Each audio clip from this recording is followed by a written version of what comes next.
Hello everyone, welcome to dynamic study. मैं विवेक शुक्ला आज आपके लिए क्विज क्लास 7 लेके आया हूँ, जो हमारा introduction of public administration topic पे बेस है। तो चलिए देखते हैं 10 MCQ। तो पहला MCQ है, administration would differ from one field to another according to the subject matter, this statement explain the.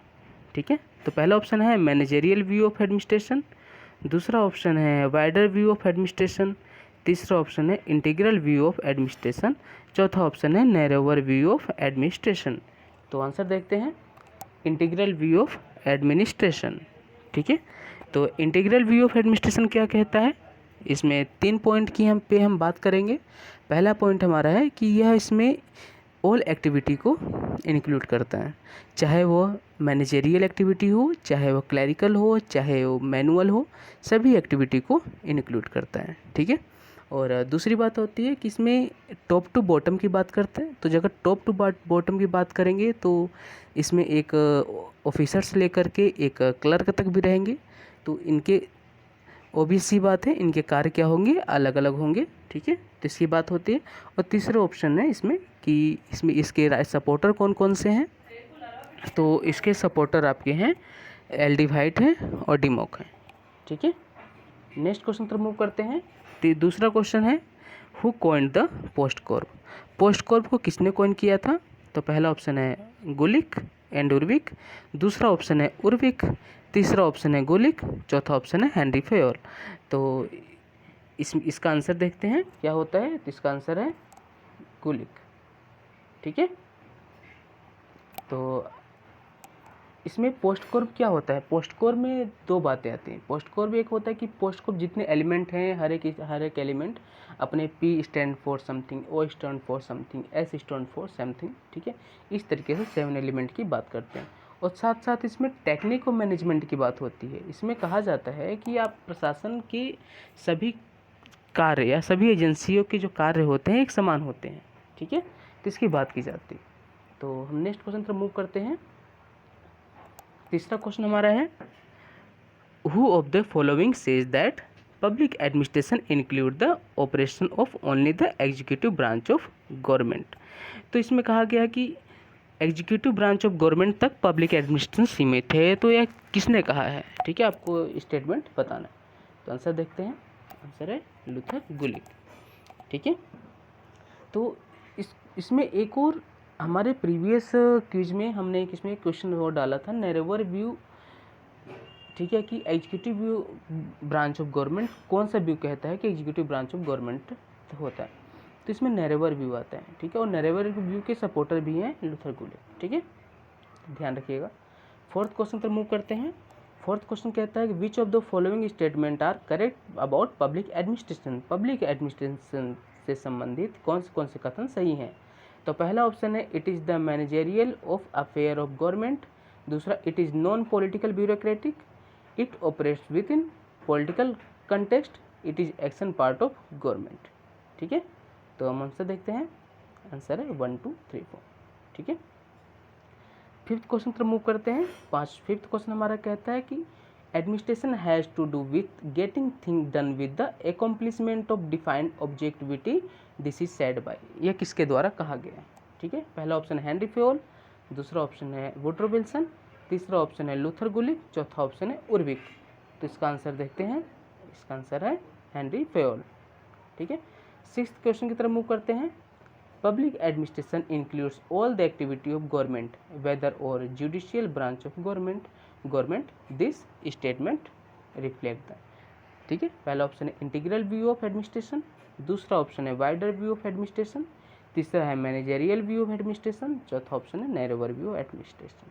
ठीक है, तो आंसर देखते हैं, इसका है वाइडर व्यू ऑफ एडमिनिस्ट्रेशन की बात करते हैं। ठीक है, तो वाइडर व्यू एडमिनिस्ट्रेशन क्या कहता है कि वो सभी शाखाओं को इंक्लूड करता है, चाहे वो जुडिशियरी हो, चाहे एग्जीक्यूटिव हो, चाहे लेजिस्लेचर हो, सभी की बात करते हैं। ठीक है, तो इसको ध्यान में रखिएगा।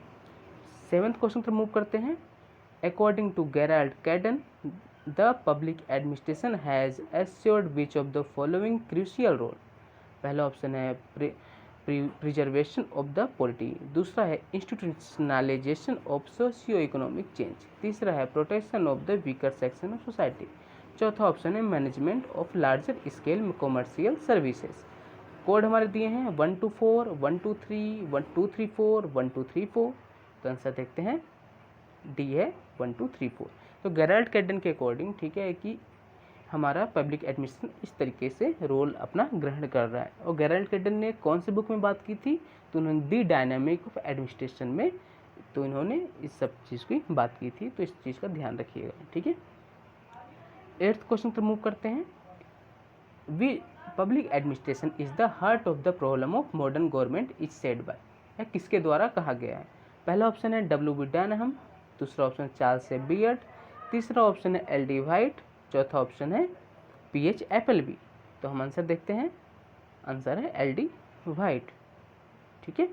तो यह मुख्य प्रोपोनेंट थे और इन्होंने ये स्टेटमेंट कहा था। तो इस स्टेटमेंट को ध्यान रखिएगा, ठीक है। 9th क्वेश्चन पर मूव करते हैं। Arrange the following administration thinker and chronological order.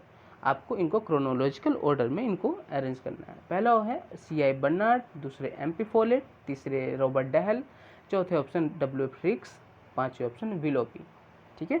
तो इस टाइप के आंसर देखते हैं 5 1 2 4 3, ठीक है। पहले हमारे विलोपी आते हैं, फिर हमारे आते हैं C.I. बर्नार्ड आते हैं, फिर हमारे आते हैं M.P. फॉलेट आती हैं, फिर देन हमारे रिक्स आते हैं, ठीक है। और फिर हमारे आते हैं विलोपी आते हैं, सॉरी फिर हमारे आते हैं रॉबर्ट डहल आते हैं, ठीक है। तो 10th क्वेश्चन पर मूव करते हैं। What are the factors that have contributed toward of the growth of the study of public administration in the USA as a separate academic discipline? ठीक है, सेपरेट एकेडमिक डिसिप्लिन के तौर पे USA में किस तरीके से पब्लिक एडमिनिस्ट्रेशन का उदय हुआ? तो पहला ऑप्शन है evolution of the concept of welfare, दूसरा ऑप्शन है साइंटिफिक मैनेजमेंट मूवमेंट, तीसरा ऑप्शन है इंडस्ट्रियलाइजेशन, चौथा ऑप्शन है movement of for governmental reforms. तो पहला हमारा कोड है 1 2 1 2 3 4 2 3 4 1 2 4, ठीक है। तो इसको देखते हैं 1 2 3 4। तो हमारे रुमकी बसु थे, तो रुमकी बसु ने कुछ फैक्टर डिटरमाइन किए थे। तो उन्होंने यही बात कही थी कि वैज्ञानिक प्रबंध आंदोलन की वजह से, एक तो पहला ऑप्शन उन्होंने बताया था, दूसरा उन्होंने बताया था कि जो इंडस्ट्रियलाइजेशन 19th सेंचुरी में जो स्टार्ट हो गया था उसकी वजह से, तीसरा उन्होंने बताया था कि जो हमारे स्पोल सिस्टम की जो उसमें ख़त्म हुआ था उस टाइम पे, और चौथा ऑप्शन उन्होंने बताया था, ठीक है, कि आप किस तरीके से सरकारी सुधार हुए थे उस टाइम पे, ठीक है, तो किस तरीके से उन्होंने जोर पकड़ा था, ठीक है।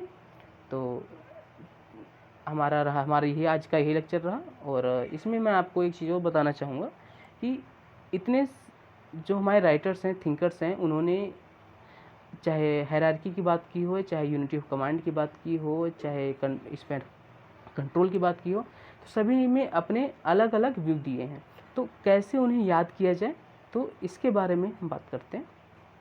जैसे कि हम अपना क्वेश्चन लेते हैं कि हमारा क्वेश्चन हो गया, 1 मिनट मैं आपको क्वेश्चन दिखाता हूँ। हाँ, कि यह वे किसने कहा है, तो इसमें आपको कैसे आप इस चीज़ को याद रखोगे? तो इसको याद रखने का सबसे अच्छा तरीका है कि आप बस इसके कीवर्ड को आप अंडरलाइन करो और उसको याद कर लो बस, और उसके बाद से आपको क्वेश्चन ध्यान में रहेंगे, ठीक है। तो इसी तरीके से जैसे कि ये भी है कि किसके द्वारा, जैसे कि who of the following says that public administration include the operations of only the executive branch of government। तो आप इसमें कीवर्ड आपको क्या मिल रहा है, एग्जीक्यूटिव ब्रांच ऑफ गवर्नमेंट। तो आप बस इतना याद कर लो कि एग्जीक्यूटिव ब्रांच ऑफ गवर्नमेंट किसने कहा था, एग्जीक्यूटिव ब्रांच, ठीक है, पब्लिक एक्ट को, तो लूथर गुलिक ने कहा था, ठीक है। तो thank you so much, keep on watching, keep on learning. तो कल लेके आएंगे न्यू लेक्चर जो हमारा न्यू टॉपिक पे बेस होगा, और इसमें इस तरीके से हम 1 by 1 टॉपिक कवर करते जाएंगे। So thank you so much.